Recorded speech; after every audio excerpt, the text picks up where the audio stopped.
What's up, beautiful people, and welcome back to my channel. If you're new here, I'm Crystal, this is Bomb Book Reviews, and today we are jumping into another Can You Trust reading vlog. If you're unfamiliar with this series, it is a collaboration series that a few YouTubers are doing where we all work together.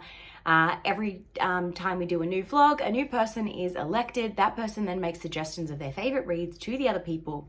We read them, vlog our feelings, and say whether or not we can trust that YouTuber for recommendations or not. There has already been 3 of us that have done this. We started off with Brittany for her birthday month. Then we did me, and that did not go well. The last one that was done was Nicole from Dusty Book Sniffers. All of those will be linked down below in a playlist, as well as all of the other hosts, so you can go and check out theirs as well. But this time, we are jumping into Mrs. Loki herself, Bri, from 4 Paws in a Book. And I am so pumped because the 3 choices she's given me are already on my 5-star prediction list. So I'm fucking excited because Bri hated all of my choices, and I hope to death that I can 5-star all of hers and be like complete parallel opposite. That is the plan here. So the 3 books that we are going to be reading in this vlog are, of course, we start off with the Darcy Coates, and that is going to be The Haunting of Ashburn Manor, which I've already started. I'm about 10% in, and let's just say, so excited to be back in a Darcy Coates world. This is going so well already. The premise of this one is we have a main character who inherits a estate from someone who was apparently her relative, but her mother told her she had no living relatives left. She has a vivid dream or kind of like memory of being dragged out of a house with her mother when she was little and thrown in the back of a car, and her mother was covered in blood. That is like all you really know. And now she's ended up back at this house that was part of her memory, and she thought it was a dream all along, but now here she is at this house that's been inherited to her from a parent family member who didn't exist. So it's going to be Darcy Coates, it's going to be spooky, it's going to be a haunted ghost story. I have a feeling I'm gonna have a good time with it. The next book that I need to read for this Can You Trust vlog is Slaying of the Shadow Prince. Now, this was one of the host faves for the Amazing Readathon for one of the fantasy team members. I had it on my list, I just didn't get to it because when I was on Team Fantasy, it just like didn't happen. So I'm excited to get another opportunity. I have the audiobook ready. I will be smashing into that as soon as I finish the Darcy Coates one. It'll probably be that order that I read it in, Darcy Coates and then the Slaying of the Shadow Prince. All I know about this is it is a fantasy romance with smut. I was sold by that. That was enough said. Enough people loved it during Amazing Readathon. Enough people that I trust have said they really enjoyed it. So I'm going into it blind, and I think I'm going to have a good time. That is the other one that is the 5-star prediction. The one on here that I'm a little bit nervous about, and the one that may end up surprising me, is the 3rd book in this, which is The Library of the Unwritten by J. Hackworth, I think is the author's name. And this was gifted to me from a book fiend named Mel back in August last year. I want to say it was a long time ago. Maybe it was 2 years ago. It was for my birthday, and so I thought it was only fitting that I try and read this into the lead up to my birthday or during my birthday month, depending on when I can get to it. I know my audiobook hold is currently 3 weeks or so, and it is currently middle of July, so it's probably going to be a book that I read for Ping Pongathon, but I don't know if the prompts are going to allow it, so we'll just wait and see. So they're the 3 books that I'm going to be reading in this vlog. I'm also going to be doing some Bri-esque things. Obviously, every vlog that we do, we try and fit in a little bit of the person who we are reading for's personality. For example, when people did me, they ate Vegemite and Milo and lots of Australian things. So I'm going to be going on some nature walks. I am going to be drinking lots and lots and lots of iced coffee, despite it being winter down here. And I did try and get a hold of her favorite American snack, which is the Skittles gummies, but they're not available in Australia yet, unless I want to order it from some guy who's charging like $10 and then $10 postage to get it to me. And I love you, Bri, but not enough to pay $20 on one packet of candy. So iced coffee it is, and nature walks. So yeah, I'm going to check out a couple of ones in my local area that I haven't gone on before. I'll take Addie along for the walk with us. It's going to be a good time. So stay tuned for that. If you haven't already, make sure you subscribe to all the amazing contributors down below, and to myself if you're interested. Give this video a big thumbs up if it is something that you like. And yeah, let's dive on into the reading portion of this vlog. So I've now made it to 60% of Haunting at Ashburn House. I have not given you any updates yet because I've just been so invested in this story, and I haven't known how to come to you with an update without spoilers. But so far what's happened is we have a person who has inherited a house because a long lost family member has passed away. She's there, weird things are starting to happen. She's met some friends, some creepy things have happened to her friends, and now she's trying to find the history of her family and like what led to apparently the entire death of her family. And every time she tries to find something, something else comes up, and then there's creepy things happening in the house. It's a very typical ghost story, but it is very addictive, very enjoyable. I'm having a really good time, and it would really, really have to go terribly wrong in the ending for me to give this anything less than a 4.5 stars. So I'll keep you posted when I finish it. I'm just about to go pick up Addie from daycare, and I hope to finish it tonight so that I can start the next book for this vlog, which is The Library of the Unwritten. I am now 90% through, and I am obsessed with this book. I got so scared at about 80% and had to turn it off. I listened to a bit more on my drive home from dropping off Addie at daycare this morning, and I'm about to jump into a job interview, but then once that's done, I will finish it off because I need to know what happens. Like, this woman, the way that it has kind of been without getting into spoiler territory is obviously she's moved into this house that she was given and things have been happening, but it kind of cycles through days and nights. It's only been like 3 or 4, maybe 5 days that she's been in this house across the book span. And obviously each night more and more creepy things have been happening. And now she's kind of like at this point where she's like trapped in the house, like she can't leave because it's more dangerous outside the house than it is in the house. But then the things are starting to creep into the house. And then she's found this like extra thing, and it's just like, oh, it's such high stakes, but it's so simply written that it's just so digestible. Darcy Coates is a genius when it comes to writing thrillers. They're so basic, but they hit in so many ways. I know that like I've read some other horror books and they've kind of tried to do things a little bit more different or unique, or they've kind of like tried to like embellish certain things, and it's kind of like ruined the experience for me. Darcy Coates does it in such a way you just gobble it up and you don't ever feel confused, and you feel so invested and involved in the characters as it's happening. You just can't stop. Like, I was listening to it and I was so scared I wanted to turn it off, but I also wanted to know what happened. It was like a car accident. I couldn't look away. And that's exactly what she has the ability to do in the 2 other books that I have read from her. And I will continue to read from her. She's becoming a very quick auto-buy author. The thing that makes me so sad is her books are very, very difficult to come by in Australia. The only place that I can really get them is Amazon, and I really don't want to buy from Amazon if I can. And a lot of the time when they're on Amazon, because they're not very available in Australia, they're like really expensive, like $40 for one paperback. So I really want to support Darcy Coates, and I really want to have a shelf of Darcy Coates books. Like, that would be like the ideal dream, because such good writing and such good stories, and stories that I would dive back into, even though I know what happens and I know the like final like twist and turn of what's causing things to happen. The feeling, like, I would love to read it again and like see what I missed. Like, it's like it's like, okay, I'm a 90s kid, so this reference is probably going to miss a lot of you, but do you remember the first time that you watched The Sixth Sense and then you realized the ending, and then you went back and you like watched it with someone who hadn't seen it before and you could see all the little hints leading up? That's why I would like to have Darcy Coates on my shelf, so if I could reread it and find everything I missed, because that's what this book is doing.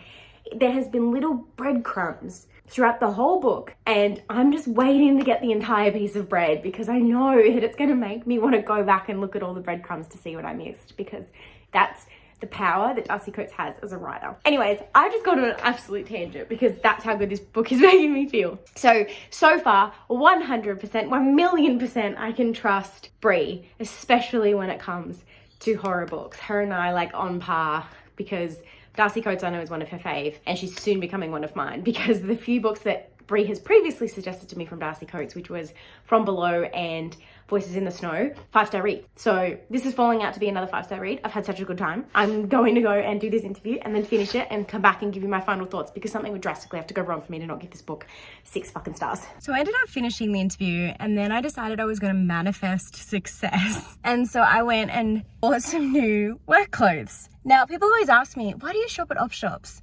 The answer is I just walked out with 7 new work shirts, 4 new work dresses, and a new Tupperware container for my kitchen to store Addie snacks in. And I paid $50. 4 of those items were brand new with tags on them from like high name brand stores. So fast fashion is destroying us, and I'm going to continue to shop at op shops. No one can tell me otherwise because I walk out with things like this. So I am now going to drive home and listen to the final chapter of this, but I just wanted to like take my success, my like joy in what I was able to achieve, and plaster it in the world, and hopefully convince someone that doesn't go op shopping to go op shopping, because you never know what you're going to find. So I got home from daycare and I finished the book on the way home. We're just currently sitting down to have some dinner. And I just wanted to let you know it is 100%. I'm gonna let you know it's 100% a 5-star read. Okay, so I lied to you before. I was planning on reading The Library of Unwritten, but my hold for Slaying the Shadow Prince is going to run out soon, so I'm actually going to do that one first because I have the audiobook for Library of Unwritten on Audible, so I can listen to it anytime, but Slaying the Shadow Prince is going to run out. So I'm going to do Slaying the Shadow Prince next, and then I will save the one that we're all reading for the end of the vlog.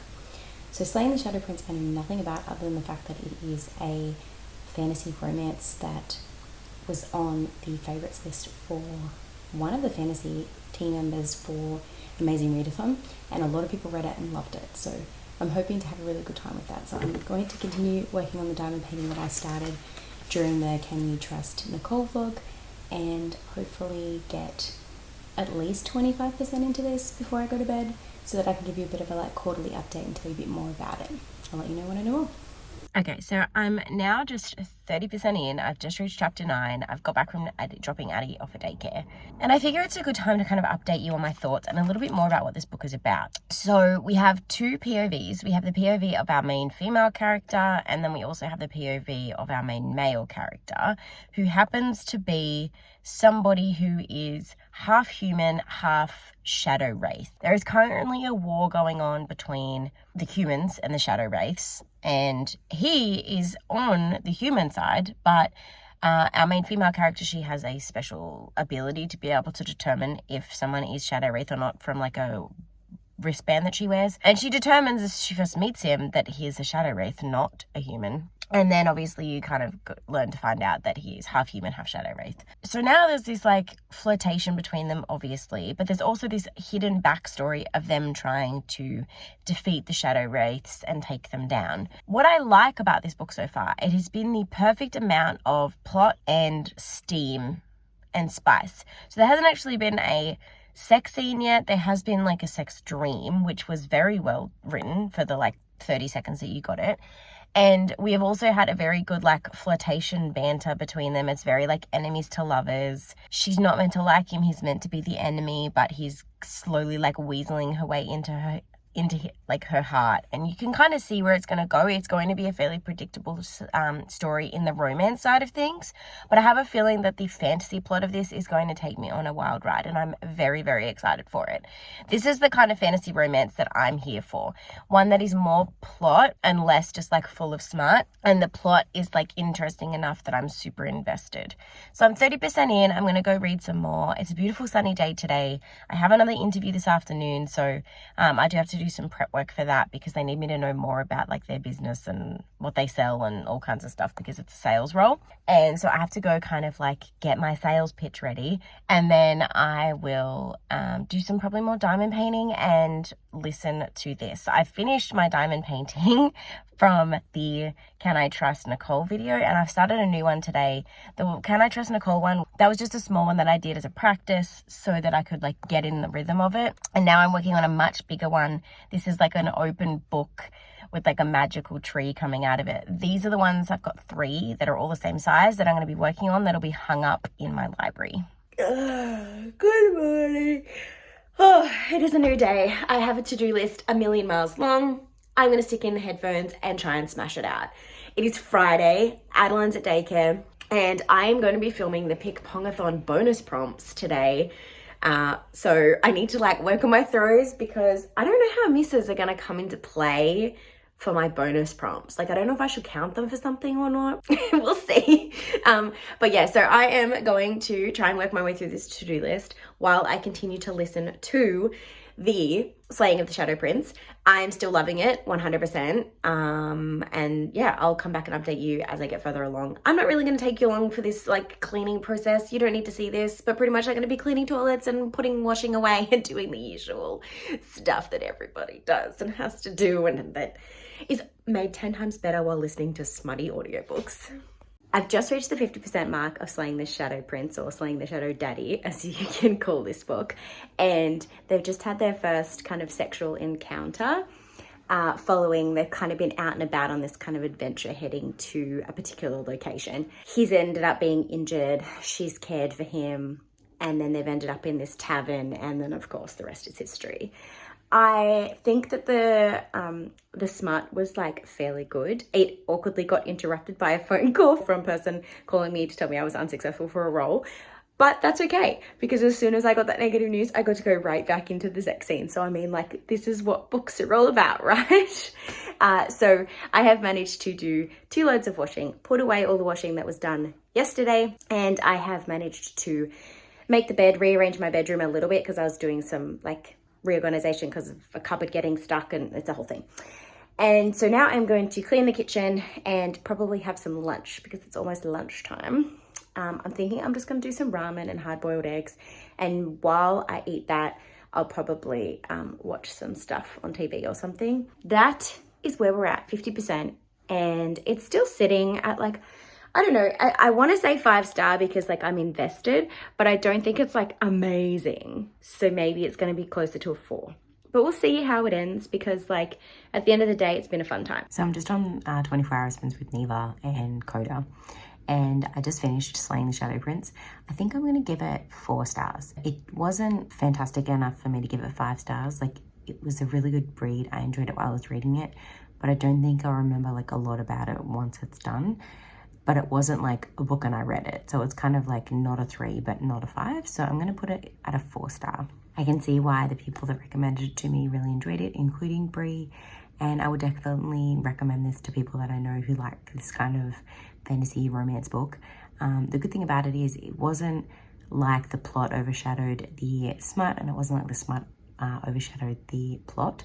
And know that it's part of a series. So I'm hoping that there's like further, I guess, I hope it delves further into the plot side later on in the series, because you're left with like a lot of unanswered questions, which I'm very excited to hear more about, like in terms of like the world building, the history, what ends up happening to the people that are now in certain situations at the end of the first book. So all in all, 4 stars, had a good time, excited to see where it goes. But I'm not going to rush to pick up book 2. So now I am going to pick up the Library of Unwritten, which is the final book that I need to read for this vlog, which is the one that we are all reading for this vlog. I know nothing about this book, so I'll come back and update you a bit more when I've actually read some. I'm 25% into the Library of the Unwritten, and I'm not hating it, but I have a feeling if I try and force myself to finish reading this by the end of the month, I'm not going to have a good time. So I'm going to carry it over to August, because I don't need to get this vlog out to you till obviously the end of August. So I'm going to try and fit it in somewhere in August during Pig-Pongathon, and hopefully that means that I won't like force myself to read it when I'm not feeling like reading it, just to get it finished before August comes around, because I have a feeling if I do that, I'm not going to enjoy it. So I'm going to take a break from it for today. I still have like a day and a half left in the month, so I can pick it up again tomorrow. But today I kind of want to focus on getting some Pig-Pongathon stuff done and just like chilling out. I'm in my Oodie, I'm chilling out. It is a relaxing day. I've got my period. I am just not in a mood for this book right now. Although I can see it being really, really good. 25% in, I'm enjoying the concept, but I just think if I push myself through it, I'm not going to have a good time. So I'm going to take a break from it and try and pick it up sometime in August, ready for this vlog. Hurts my heart to say, but I'm 30% into the Library of Unwritten, and I'm really contemplating DNFing this. I'm going to get to 50% so I can at least count it for Pig-Pongathon. And if it changes my mind in the next 20%, I will continue, but I am severely contemplating DNFing this. I just don't think it's my book. I can see many people enjoying this book, and I can see why Bri loved this book, and I can see why Bri recommended this to us, because this is the kind of book that if you were going to recommend it to an eclectic group of people like we are, people that have various reading tastes, I can see how this potentially would have been one that, you know, maybe hit for a lot of us. And I think it will hit for a lot of people. I definitely think it'll hit for Brittany. Like my guess is that Brittany will love this. And I can see why this is Paige from Pages with Paige, like one of her favorites. And I really appreciate Mel gifting this to me because I know that she loves it as well. So I'm hurting a lot of my booktube friends by saying that I don't want to continue this, but I just feel like I don't find myself wanting to pick it up. I'm sitting here reading it and I find myself like just wanting to put it down and do something else or pick up anything else. I'm in the middle of 2 other books at the moment for other video projects, and I find myself wanting to read those instead. And the only reason why I'm not is because there's a deadline to get this finished. And maybe that's the reason why I'm not enjoying it, because it's like a expectation or a chore, or like I have to get it finished quickly. Whereas if I was just kind of casually reading this at my own pace, maybe I would prefer it, but I just don't find myself wanting to pick it up. So I wouldn't have reason to pick it up if it wasn't for this project. So unfortunately, at the moment, I wholeheartedly can trust Bri for the first 2. Like, they were amazing. I had a really good time in the first part of this vlog, as you would have seen. I'm hoping that the next 20% can change that and turn me around. I haven't not liked this first part. I just don't find myself wanting to continue. So I'm going to get to 50% so I can claim it for Pick Pongathon and see how we go. I'm currently have sprints up on the TV because Addie is napping, and I would join, but I guarantee if I join, she's just going to be like, hey mum, I'm going to nap for 30 minutes today instead of the 2 hours I usually do just because you're trying to do something for yourself. Whereas if I sit here and read with sprints up on the TV, hopefully she'll stay down long enough for me to get these next 20% finished. So I'll come back and update you as to whether I'm continuing or not in 20%. Okay, I got to 50% in. I'm officially choosing to DNF The Library of Unwritten by AJ Hackworth. This breaks my heart. I feel like this is the kind of book that if I had read it probably like 12 months ago, or even 2 years ago when I had more of a like mental capacity, or if I read this in like 2 to 3 years time, maybe, but it's just not a me book right now in this moment. And I don't think it's going to be a soft DNF. I'm going to unhaul my physical copy because if I feel like reading this in the future, I'll just get it from the library. So it is going to my unhaul shelf. I'm getting rid of it. I'm so sorry. So that is the end of this vlog. That was the 3rd and final book that I needed to read. I think we can establish from this that I can definitely trust Bri. I can see why there's elements of that book that she thinks that I would have liked. And as I said, because this was the group book, I feel like it was kind of that book that she thought would hit for the most people in the group. So I think I may be in the outlier in this. I think everyone else is probably going to enjoy it, and I'm probably going to be the only one that didn't. I can trust Bri still wholeheartedly, and I think you can as well, especially for romance, queer books, like those kind of fantasy recommendations. I absolutely loved the other 2 books in this, so we'll see. I'll definitely go to her for more recommendations. There's 100 books she's mentioned in the last 12 months that I have added to my list. I guarantee it. I'll put some of them up here so you can see some of the other books that I am very keen to read for Bri. Thank you so much for watching. Give this video a big thumbs up. Subscribe if you haven't already to myself and all the other beautiful creators involved in this. They're all linked down below. And until next time, if you don't have anything to say in the comments but would like to be involved in the conversation, you can drop a devil emoji in the comments down below for Library of Unwritten. And until next time, thank you so much for watching. Have a great week and happy reading. Bye.